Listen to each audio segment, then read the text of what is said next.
വള്ളുവനാട് സംസ്കൃതി കഥാപീഠം award 2023 Jayashree പള്ളിക്കലിന് ലഭിച്ചു. വള്ളുവനാട് സംസ്കൃതിയുടെ പ്രഥമ കഥാപീഠം അവാർഡിന് കവി, കഥാകാരി, തിരക്കഥാകൃത്ത്, ഗാനരചയിതാവ് എന്നീ നിലകളിൽ പ്രശസ്തയായ ജയശ്രീ പള്ളിക്കലിന്റെ ജാര എന്ന കഥാസമാഹാരം അർഹമായി. സുരേഷ് തെക്കീട്ടിൽ, ABV കാവിൽപ്പാട്, K ഉണ്ണികൃഷ്ണൻ എന്നിവരടങ്ങിയ സമിതിയാണ് പുരസ്കാര നിർണയം നടത്തിയത്. പ്രമുഖ സാഹിത്യകാരനും അധ്യാപകനും സാംസ്കാരിക പ്രവർത്തകനുമായിരുന്ന EVG ആനമങ്ങാടിന്റെ സ്മരണാർത്ഥം നൽകുന്ന ഈ പുരസ്കാരം 2023 ഒക്ടോബറിൽ തൃശൂരിൽ നടക്കുന്ന ചടങ്ങിൽ സമ്മാനിക്കുമെന്ന് സംഘാടകർ അറിയിച്ചു. ജയശ്രീ പള്ളിക്കലിന്റെ ജാര മുമ്പ് സുകുമാർ അഴീക്കോട് സാംസ്കാരിക അക്കാദമിയുടെ തത്വമസി പുരസ്കാരവും നേടിയിട്ടുണ്ട്.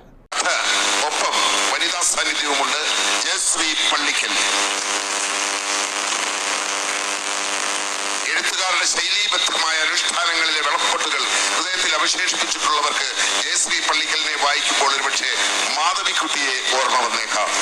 ജയശ്രീ പള്ളിക്കൽ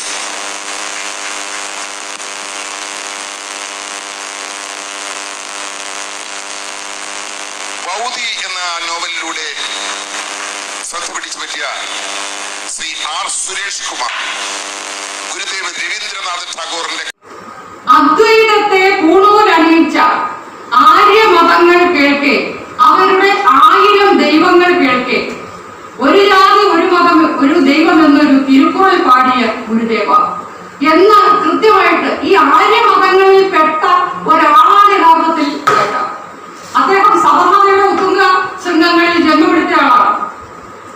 രാഘവപുരമിൽ അദ്ദേഹം കേരളവർമ്മ തമ്പുരാന്റെയും അംബാലിക തമ്പുരാട്ടിയുടെയും മകനായിട്ട് സവർണതയുടെ ഉത്തുംഗ സംഘത്തിൽ ജനിച്ചയാളാണ്. പക്ഷേ അദ്ദേഹം ഗുരുദേവനെ കുറിച്ച് വളരെ കൃത്യമായിട്ട് ആ ഗാനം എഴുതി എന്ന് പറയുമ്പോൾ അദ്ദേഹം മനുഷ്യനെ പല തട്ടുകളാക്കി വിഭജിക്കുന്ന അയിത്താചാരത്തിനെതിരെയും അസമത്വത്തിനെതിരെയും എപ്പോഴും പ്രവർത്തിക്കുകയും പ്രതികരിക്കുകയും ചെയ്തുകൊണ്ട് പുരോഗമന പക്ഷത്തിൽ വിപ്ലവപക്ഷത്തിൽ നിലയുറപ്പിച്ച കവിയാണ് എന്നതിന് തെളിവാണ്. ഇങ്ങനെ എത്രയെങ്കിലും മഹത്തായ ആശയങ്ങളെ ഗ്രന്ഥങ്ങൾ എഴുതി നിറയ്ക്കാൻ സാധിക്കുന്ന വയലാറിന്റെ ഗാനങ്ങളിൽ നിന്ന് കവിത ഉണ്ടാക്കാൻ നമുക്ക് പറ്റും. വയലാറിന്റെ പല ഗാനങ്ങളും എടുത്തു വെച്ച് നമ്മൾ ധ്യാനിച്ച് നമുക്ക് അതിൽ നിന്ന് സുഖമായിട്ട് കവിത ഉണ്ടാക്കാം, അതിൽ നിന്ന് പുസ്തകങ്ങൾ ഉണ്ടാക്കാം. പലതരത്തിലുള്ള നന്മയും തിന്മയും നമുക്ക് സമ്മാനിക്കുന്നുണ്ട്.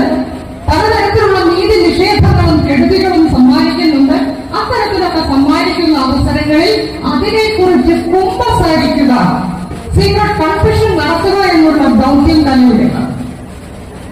അതോടൊപ്പം തന്നെ മൂവ്മെന്റ് ഓഫ് ഹിസ് ടൈം കാലത്തിന്റെ ചലനരേഖയായിട്ട് സ്വന്തം മാലിന്യായിട്ട് നിലകൊള്ളുക എന്ന മറ്റൊരു ഉത്തരവാദിത്വം കൂടി തനിക്കുണ്ട്.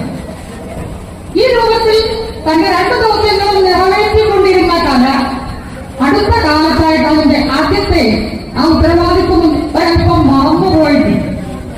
അതായത് സീക്രട്ട് കൺഫെഷൻ. നമുക്കറിയാം, ആൾക്കൂട്ട കൊലപാതകത്തിന്റെ ഇരയായ മധുവിന്റെ ആ വേർപാടിന്റെ അവസരത്തില് നമ്മുടെ സോഷ്യൽ മീഡിയയിലും മറ്റ് മാധ്യമങ്ങളിലും ഒക്കെ നിറഞ്ഞു നിന്നതാണ്. അതിനെ ആ ഒരു സംഭവത്തിൽ വേദനിച്ചുകൊണ്ടുള്ള പല തരത്തിലുള്ള രചനകളും നമ്മൾ കണ്ടതാണ്. കവിതയായിട്ടും നാടകമായിട്ടും തെരുവ് നാടകങ്ങൾ വരെ ഇറങ്ങുണ്ടായി ആ കാലഘട്ടത്തിൽ. അത് കലയുടെ ആ വിഷയത്തിലുള്ള, നമുക്കറിയാം മധുവിന് എന്താണ് സംഭവിച്ചത്, ഞാൻ എടുത്തു പറയേണ്ട ആവശ്യമില്ല.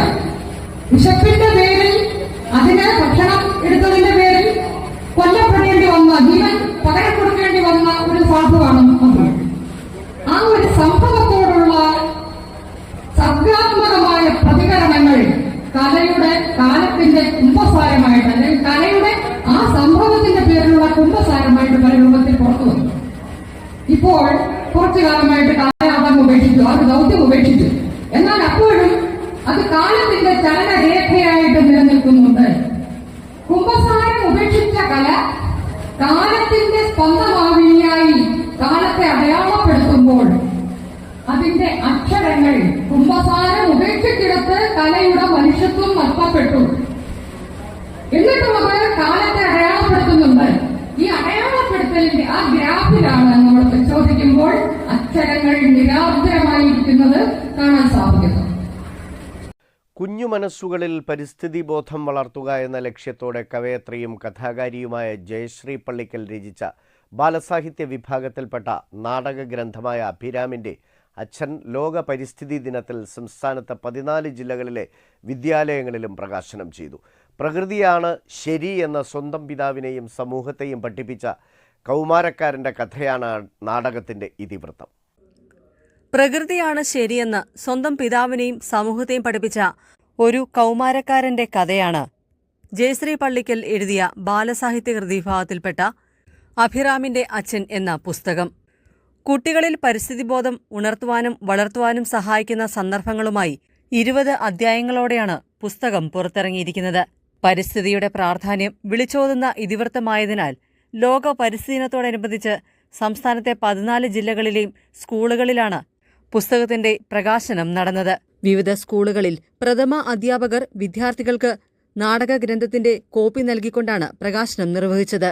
Thiruvananthapuram Parassala government vocational higher secondary school, Kollam Sooranad TKDM UPS, Pathanamthitta Pallikkal PUS PMHS, Alappuzha Payyanalloor government high school, Kottayam Ettumanoor Kattode government UPS, Idukki Thodupuzha Vengalloor TM UPS, Ernakulam Kothamangalam Mar Basil higher secondary school, Thrissur Killimangalam government UPS, Palakkad Shoranur AUP school, Malappuram Perinthalmanna AUP school, Wayanad Thalappuzha government higher secondary school, Kozhikode Balussery Mundakkara AUP school, Kannur Purassery government UPS, Kasaragod Kanhangad SRMG higher secondary school എന്നിവിടങ്ങളിലാണ് അഭിറാമിന്റെ അച്ഛൻ എന്ന നാടകഗ്രന്ഥത്തിന്റെ പ്രകാശനം നടന്നത്. ACV news, Kottayam.